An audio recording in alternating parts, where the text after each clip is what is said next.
네, 그런데 국민의힘 윤석열 후보가 북한의 미사일 발사 조짐이 있을 때 선제 타격을 할 수밖에 없다고 말하면서 논란이 일고 있습니다. 멸공에 이어서 또다시 대북 강경 발언을 한 건데요. 다른 당들은 선제 타격은 곧 전쟁을 의미한다면서 대선 후보의 인식이 매우 위험하다고 비판했습니다. 이학수 기자입니다.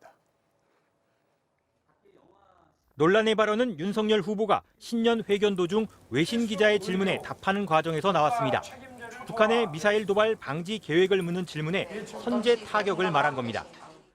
요격이 사실상 불가능합니다. 그러면은 그 조짐이 보일 때 킬체인이라고 하는 이 선제 타격 밖에는 막을 수 있는 방법이 지금 없고요. 윤 후보가 말한 킬체인은 군의 방어 체계로 미사일 발사를 사전에 탐지해 먼저 파괴하는 작전입니다. 군의 매뉴얼에 실존하는 작전이지만 선제 타격은 전면전으로 직결될 수 있다는 우려 때문에 정치 지도자가 공개적으로 언급한 경우는 거의 없었습니다. 군의 공식 용어 또한 3년 전 전략 표적 타격으로 바뀌었습니다. 민주당은 아무리 가정적 상황이라고 해도 한반도를 위기에 빠뜨릴 수 있는 극히 부적절한 발언이라고 지적했습니다. 오히려 북한의 오판으로 인해 섣부른 군사행동을 야기할 수 있습니다. 시대에 뒤떨어진 멸공 논리는 그저 공멸을 초래할 뿐입니다. 이재명 후보도 국민이 많이 불안해하실 것 같다며 우려를 나타냈습니다. 정의당은 제1야당 후보가 북한을 선제 공격할 수 있다고 공공연하게 선언한 거라며 철모르고 무책임한 발언이라고 비판했습니다. 이에 대해 윤석열 후보 측은 현재의 한국형 미사일 방어 시스템으로는 요격이 거의 불가능하다며 선제 타격은 금기어가 아니라고 밝혔습니다. 또 진정 국민을 불안하게 하는 건 북한의 핵미사일 앞에 침묵하는 정부 여당이라고 맞받았습니다. 군 관계자는 윤 후보가 언급한 마하5 수준의 미사일은 물론 그 이상인 마하6 정도까지도 우리 방어 체계에서 요격 대응이 가능하다고 밝혔습니다. MBC 뉴스 이학수입니다. 김여정 노동당 부부장 등 북한 고위급 인사들이 우리 국방부 장관을 맹비난하는 담화를 연달아 발표했습니다. 북한의 미사일 발사 징후가 있으면 발사 원점과 지휘 시설을 타격할 능력을 갖추고 있다고 한 서욱 장관의 이틀 전 발언을 문제 삼은 건데요. 겉으로는 우리의 선제 타격을 비난했지만 속내는 따로 있다는 분석입니다. 정동훈 기자가 취재했습니다. 지난 2일 남조선 국방부 장관은 우리 국가에 대한 선제 타격 망발을 내뱉으며 반공화국 대결 관계를 드러냈다. 김여정 부부장은 그러면서 남조선은 국방부 장관의 망언 때문에 심각한 위협에 직면하게 될 것이라고 경고했습니다. 국내 서열 1위 박정천 당 비서도 소 국방장관을 원색적으로 비난하는 별도 담화를 냈습니다. 그는 선제 타격 같은 군사행동을 감행한다면 서울의 주요 표적들과 남조선군을 괴멸시키는 데 총 집중할 것이라고 위협했습니다. 핵 보유국에 대한 선제 타격을 운운하는 것이 미친놈인가 천치 바보인가. 우리 국방장관 발언에 북한 고위급 인사들이 연달아 비난 담화를 낸 건 이례적인 일입니다. 때문에 이번 담화는 대북 강경 노선을 예고한 새 정부 출범이 임박하자 기선을 잡겠다는 의도로 보입니다. 새 정부의 대북 정책이 북한에 대한 제재 압박 지속이라는 관점이 봤을 때 강대 강으로 가겠다는. 특히 남측에 대한 많은 것을 제고할 것이라는 김 부부장의 발언도 주목됩니다. 남북통신 연락선을 다시 끊거나 상호 적대 행위를 금지한 4년 전 9.19 군사합의 파기를 위한 포석이라는 관측도 나옵니다.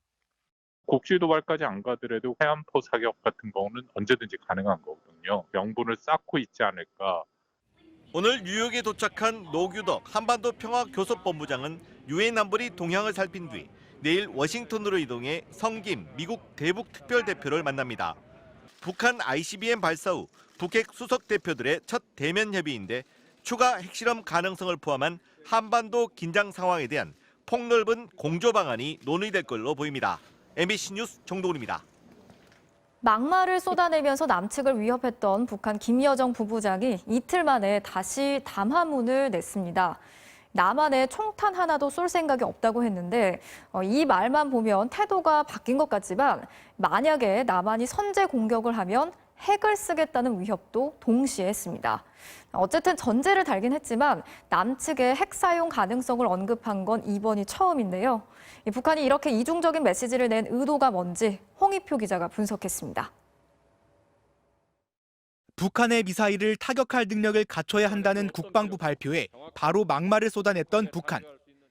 이자의 분별없고 도가 넘은 선제 타격 망발은 이틀 만인 오늘 김여정 부부장은 또다시 낸 담화문에서 남한을 겨냥해 총포탄 한 발도 쏘지 않을 것이라면서 우리 무력의 상대로 보지 않기 때문이라고 설명했습니다. 민족 전체가 깊은 상처를 입는다며 그런 전쟁에 반대한다는 말까지 했습니다. 하지만 남측이 선제 타격 등 군사적 대결을 선택하면 상황이 바뀐다며 핵무기 사용 가능성까지 언급했습니다. 전쟁 초기에 주도권을 장악하고 타방의 전쟁 의지를 소각하며 장기전을 막고 자기의 군사력을 보존하기 위해서 핵전투 무력이 동원되게 된다. 북한은 그동안 핵무기는 미국과의 전쟁을 막기 위한 것일 뿐 남측을 겨냥한 건 아니라고 주장해왔습니다. 하지만 이번엔 남한의 핵무기를 사용할 조건까지 상세히 설명해 이례적입니다. 윤석열 정부에 대해 기선잡기용 경고라는 분석이 나옵니다. 선제 타격 준비하기 시작하면은 북한도 거기에 대해서 철저하게 준비할 수밖에 없다라는 거 이제 간접적으로 시사하고 있다라고 볼 수 있습니다.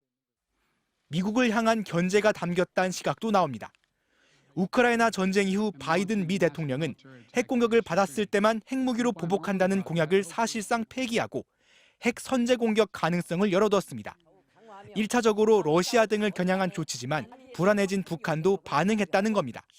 왜 우리를 선제 타격하는 얘기를 계속하고 있고 우리에 대해서 위협을 하느냐. 그렇게 된다면은 핵을 통해서 전투와 대응을 할 수밖에 없다. 북한이 긴장을 높여가는 가운데 워싱턴에서 만난 한미 북핵 대표는 유엔 안보리 새 결의를 포함한 강력한 조치에 나설 것이라고 밝혔습니다. MBC 뉴스 송희표입니다.